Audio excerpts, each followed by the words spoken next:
never be forgotten, burned around the gore of this world. 100 more came, 100 were forsaken, buried alive in the dust of the storms of their own betrayal. Seep into my hands and tell me if you would cut them down if they were to be reached to you. Hear my words and seek if thou. Am I not you? Am I not human? Am I something other than that? If I were a race, a never-ending race of my own, we would be persecuted, tormented, buried and burnt alive, and erased eventually from memory, never to be recovered again. If we were to try to show ourselves, we would be forced to hide, condemned by those who would not accept us. A race never seen by others, who have seen the other side of this life. To have put these torment and pain from your own personal reality does not mean you're erased from the reality itself.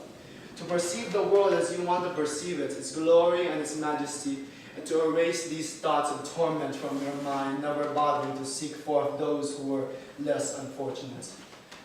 Then you seek yourself a timid mind, a narrow escape from this world, a simple self-perception of a world that you only make on your own. You seek yourself aside only that of happiness and your own personal greed, unable to consider those around you and their faith bestowed. How can you learn from this darkness if you were not able to go through the buried chasms and pain of night? How can you learn from this torment if you were not able to succumb it? Though my hands have seen many, they have been carved and cratered, scars broken by myself and my own, buried in sadness and buried in faith. Yet, am I still alive today, or am I somebody other than that? Who am I to your eyes? Who am I? Who am I? In this world you seek around you, a single entity in a blur of life. Who am I in this world you seem to live at? Will you ever stop and think in the chasms of others' despair, yet you seek in your own heart? But yet I envy you. I do not pity you.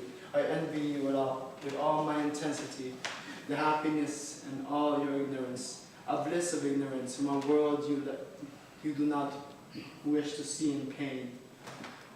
I envy you in your life, for you will continue on living in this world, simply, happily, and die.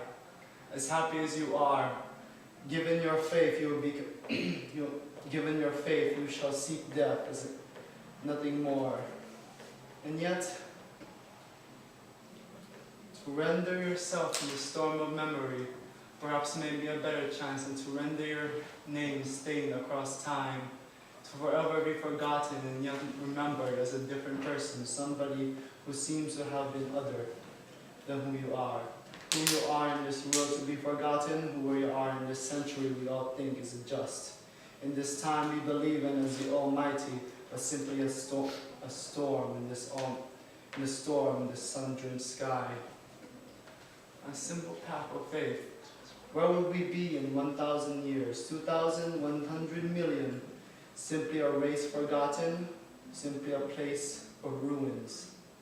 Who will we be if not who will we be if we do not act upon now, to stand across this justice, to seek each other's lives and accept those between us, to hear understanding beyond all, to fight this world without use of guns or violence, to render ourselves anew in this world left forgotten, to make sure we will not be forgotten in our memory and time.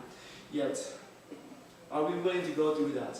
To go through the pain and chasms of the torment beneath the other side of this path we wish to seek, to render ourselves to the lives of many others, to seek their hearts as well.